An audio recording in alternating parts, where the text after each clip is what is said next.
Assalamualaikum warahmatullahi wabarakatuh. Perkenalkan, nama saya Mutiara Nurhaliza. Saya dari Prodi Pendidikan Agama Islam semester 4. Izinkan saya untuk menjelaskan hasil dari makalah saya yang berjudul Manajemen Kurikulum. Baik, manajemen berasal dari kata to manage yang artinya mengatur. Pengaturan dilakukan melalui proses dan diatur berdasarkan urutan dari fungsi-fungsi manajemen itu. Jadi, manajemen itu merupakan suatu proses untuk mewujudkan tujuan yang diinginkan.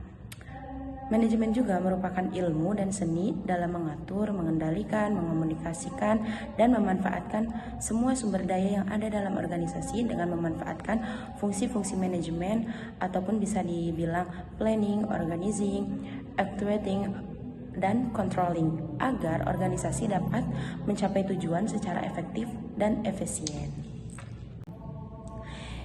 Istilah manajemen kurikulum yaitu berarti proses pengelolaan usaha yang dilaksanakan secara teratur untuk mencapai tujuan bersama. Sedangkan kurikulum merupakan seperangkat rancangan dan rencana pembelajaran yang digunakan sebagai alat dan cara untuk melakukan pembelajaran baik dalam lingkup formal, non-formal maupun informal untuk mencapai tujuan pendidikan nasional.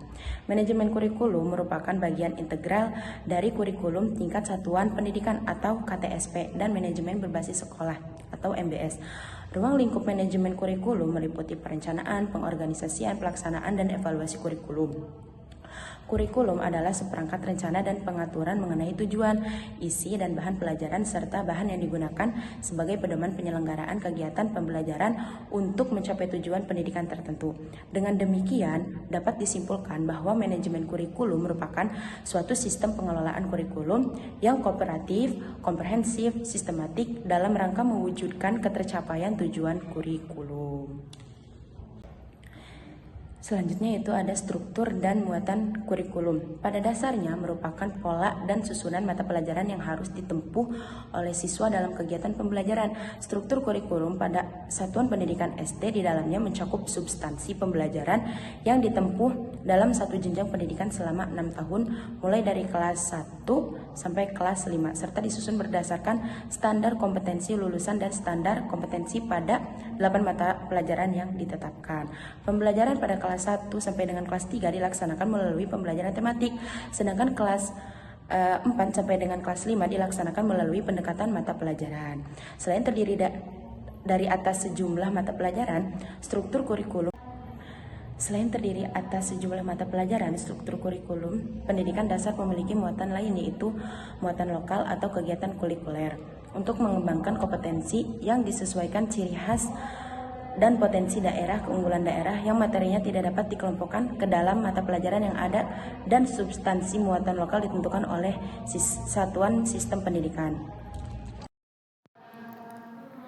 Dalam proses pendidikan perlu dilaksanakan manajemen kurikulum agar perencanaan, pelaksanaan, dan evaluasi kurikulum belajar berjalan dengan efektif, efisien, dan optimal dalam memberdayakan berbagai sumber belajar, pengalaman belajar, maupun komponen kurikulum. Ada beberapa fungsi dari manajemen kurikulum diantaranya sebagai berikut. Yang pertama yaitu meningkatkan efisiensi pemanfaatan sumber daya kurikulum.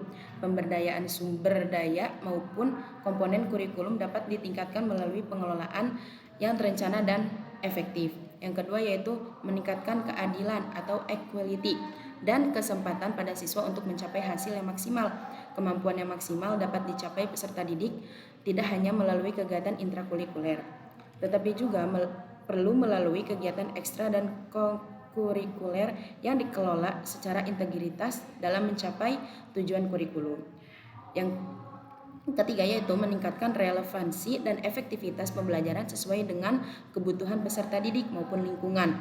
Kurikulum yang dikelola secara efektif dapat memberikan kesempatan dan hasil yang relevan dengan kebutuhan peserta didik maupun lingkungan sekitar.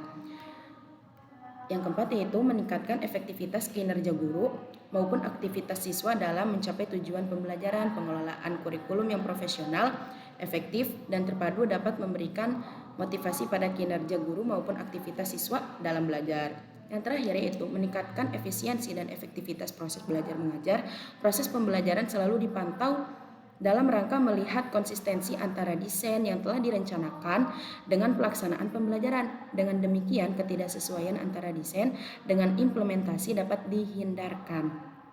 Jadi, guru maupun siswa selalu termotivasi untuk melaksanakan pembelajaran yang efektif dan efisien karena adanya dukungan kondisi positif yang diciptakan dalam kegiatan pengelolaan kurikulum. Pokok-pokok kegiatan tersebut dapat dikelompokkan menjadi 9 pokok. 9 pokok kegiatannya yaitu yang pertama, kegiatan yang berhubungan dengan tugas kepala sekolah. Yang kedua, kegiatan yang berhubungan dengan tugas guru. Yang ketiga, kegiatan yang berhubungan dengan murid.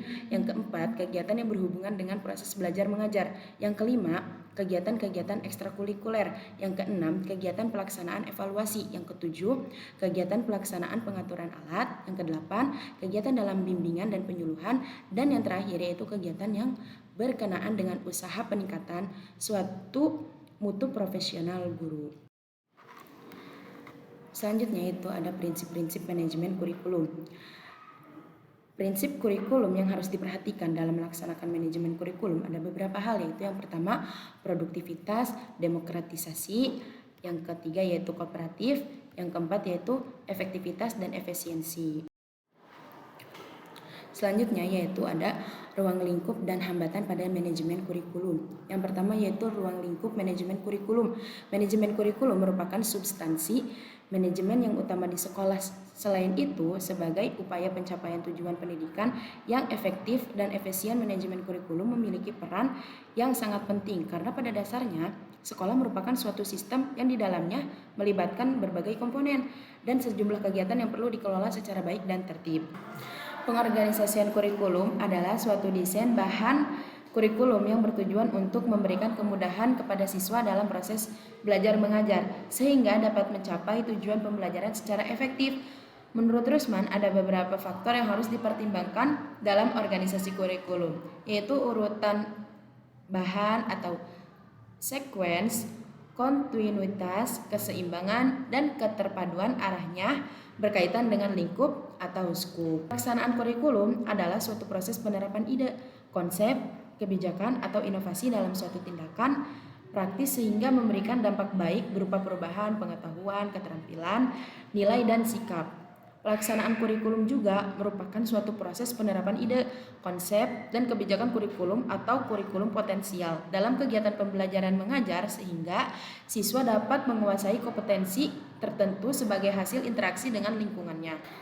Selanjutnya yaitu hambatan pada manajemen kurikulum. Hambatan yang dihadapi guru dalam pelaksanaan manajemen kurikulum dalam hal penugasan guru, pemberian tugas tambahan, penyusunan jadwal, pembagian rombongan belajar, pengisian absen guru dan siswa, penetapan kegiatan ekstrakurikuler, pelaksanaan ujian dan pengisian rapor, dan remedial. Rata-rata sudah bagus terhadap pelaksanaan manajemen kurikulum, namun karena KTSP ini baru, jadi tidak semua guru mendapatkan kesempatan mengikuti pelatihan-pelatihan dalam menyiapkan manajemen kurikulum sesuai dengan tuntutan KTSP. Oleh karena itu, tidak semua menguasai dengan baik. Namun karena adanya MGMP di sekolah, guru dapat berbagi pengalaman dan pengetahuannya. Jadi kesimpulannya yaitu istilah manajemen berarti proses pengelolaan usaha yang dilaksanakan secara teratur untuk mencapai tujuan bersama. Sedangkan kurikulum merupakan seperangkat rancangan dan rencana pembelajaran yang digunakan sebagai alat dan cara untuk melakukan pembelajaran baik dalam lingkup formal, non-formal maupun informal untuk mencapai tujuan pendidikan nasional. Manajemen kurikulum merupakan bagian integral dari kurikulum tingkat satuan pendidikan atau KTSP dan manajemen berbasis sekolah atau MBS. Yang dari saya Mutiara Nurhaliza, mohon maaf bila ada kekurangan dan kesalahan. Billahi taufiq wal hidayah. Wassalamualaikum warahmatullahi wabarakatuh.